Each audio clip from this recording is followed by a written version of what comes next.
সাত দফা দাবিতে ৭২ ঘণ্টাব্যাপী ট্রাক ধর্মঘটে ডাক দিল পুরুলিয়া জেলা ট্রাক ওয়েলফেয়ার অ্যাসোসিয়েশন। আজ ১১ সেপ্টেম্বর থেকে ১৩ সেপ্টেম্বর অর্থাৎ ৩ দিন ব্যাপী চলবে এই ধর্মঘট। Federation of West Bengal truck operators association ডাকে পুরুলিয়া জেলার ট্রাক মালিকরা এই ধর্মঘটে সামিল হয়েছেন। আজ সকাল থেকে রাস্তায় নামেনি কোনো ট্রাক। সকাল থেকে পুরুলিয়া শহরে উপকণ্ঠে পুরুলিয়া বাঁকুড়া জাতীয় সড়কের পাশে জমায়েত করে প্রতিবাদ জানান ট্রাক মালিক ও চালকরা।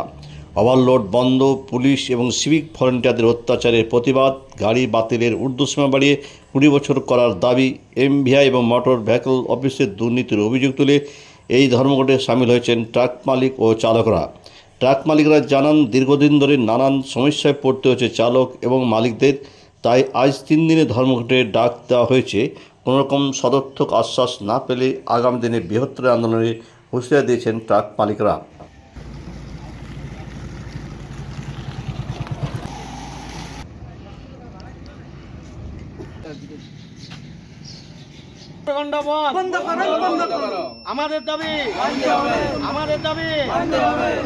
আমাদের মূলত রাজ্য থেকে ডাকা হয়েছে ৭২ ঘণ্টা বন্ধ, ৭ দফা দাবিতে।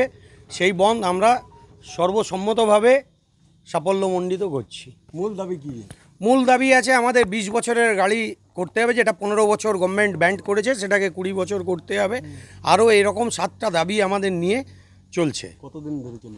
৭২ ঘণ্টা বন্ধ আছে। এখন কি অবস্থায় আছে? আমাদের ফুল সমর্থন এবং পুরো রাস্তা ফাঁকা, কোনো একটা গাড়ি কোনো দিক থেকে চলছে না, সমস্ত দিক থেকে বন্ধ হয়ে গেছে। সমস্যা কতটা পড়বেন আপনারা ৩ দিন বন্ধ? এই সমস্যা তো আমাদের আছে, আমরা চিরকাল সমস্যায় ভুক্তভোগী, তার সাথে আরেকটু সমস্যা বাড়লো।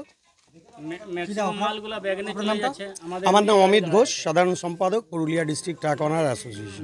ম্যাক্সিমাম মালগুলা ব্যাগনে চলে যায়।